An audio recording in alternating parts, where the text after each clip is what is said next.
Hi, ഇന്ന് ഒരു ഇമ്പെക്സിൻ്റെ ഒരു ടവറിൻ്റെ വീഡിയോ ആണ്. ഫുള്ള് പുതുക്കി പണിയാണ്. നമ്മൾ ഇതിൻ്റെ കേസ് മാത്രമേ ഉപയോഗിക്കുന്നുള്ളൂ. ഒരു ടവർ ഓൾറെഡി സ്പീക്കറൊക്കെ ഫിറ്റ് ചെയ്ത് അവിടെ വെച്ചിട്ടുണ്ട്. ഇതത്തെ ബോർഡ് ഇതാണ് ആദ്യത്തെ ബോർഡ്. അപ്പോൾ ഇതാകെ പണിയായി, ട്രാൻസ്ഫോമറൊക്കെ പണിയായതാണ്. അപ്പോൾ നമ്മൾ ഇതിലേക്ക് ഉപയോഗിക്കുന്നത് 8 ഇഞ്ചിൻ്റെ സ്വീറ്റൻ്റെ സബ് വൂഫറാണ്. ഒന്ന് ഓൾറെഡി ഫിറ്റ് ചെയ്തിട്ടുണ്ട്. പിന്നെ ഫുൾ റേഞ്ച് 40 പൾസിൽ സെഡ് ആഡ്യൂസിൻ്റെ 4 ohms-ൽ പിന്നെ ഇവിടെ ഉപയോഗിക്കാനൊരു HF മോഡൽ ട്യൂട്ടർ, മാഗ്നറ്റ് ഇല്ലാത്ത ട്യൂട്ടർ.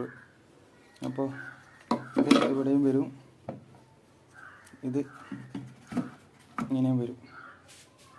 ഇതിൻ്റെ കവർ ഇവിടെ വരുമ്പോൾ അടിപൊളിയായിട്ട് ഒരു നീറ്റ്നെസ് ഉണ്ടാവും. അപ്പോൾ ഇതിൽ ഉപയോഗിക്കുന്ന ആഡിയോ ബോർഡ് നമ്മളെപ്പോഴും പരിചയപ്പെടുത്തുന്നത്, എപ്പോഴും ഞാൻ ഉപയോഗിക്കാറുള്ള ശക്തിൻ്റെ 4 MOSFET ബോർഡാണ്.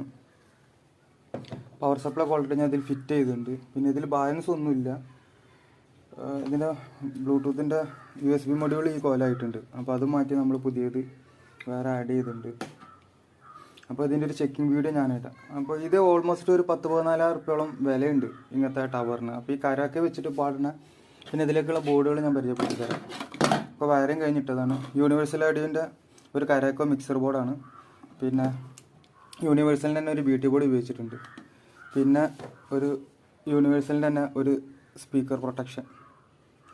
അപ്പോൾ ഇത് 2 ചാനലായിട്ട് എടുക്കുമ്പോൾ ഇത് 2 ചാനൽ ഞാൻ ബ്രിഡ്ജ് ചെയ്തിട്ട്, ഇത് 2.1-ൻ്റെ ആണ്, ഇത് ബ്രിഡ്ജ് ചെയ്തിട്ട് 2 ചാനലാക്കിയിട്ടുണ്ട്. അപ്പോൾ ഇത്രയൊക്കെയാണ് ഇതിൻ്റെ കാര്യങ്ങൾ. പിന്നെ ബാക്കി കൺട്രോളൊക്കെ ഇതിൻ്റെ ആദ്യത്തെ മോഡൽ തന്നെ ഇതിൻ്റെ പാനലിൽ ഫിറ്റ് ചെയ്തിട്ടുണ്ട്. മൈക്കിൻ്റെ ജാക്കൊക്കെ കൊടുത്തിട്ടുണ്ട്. അപ്പോൾ ഇതിൻ്റെ ചെക്കിംഗ് വീഡിയോ ഞാൻ അടുത്ത് തന്നെ ഫുൾ വർക്ക് കഴിഞ്ഞിട്ട് അപ്ലോഡ് ചെയ്യാം കേട്ടോ. അപ്പോൾ ഇഷ്ടപ്പെട്ട കൂടെ കൂടിക്കോളെ. ബൈ.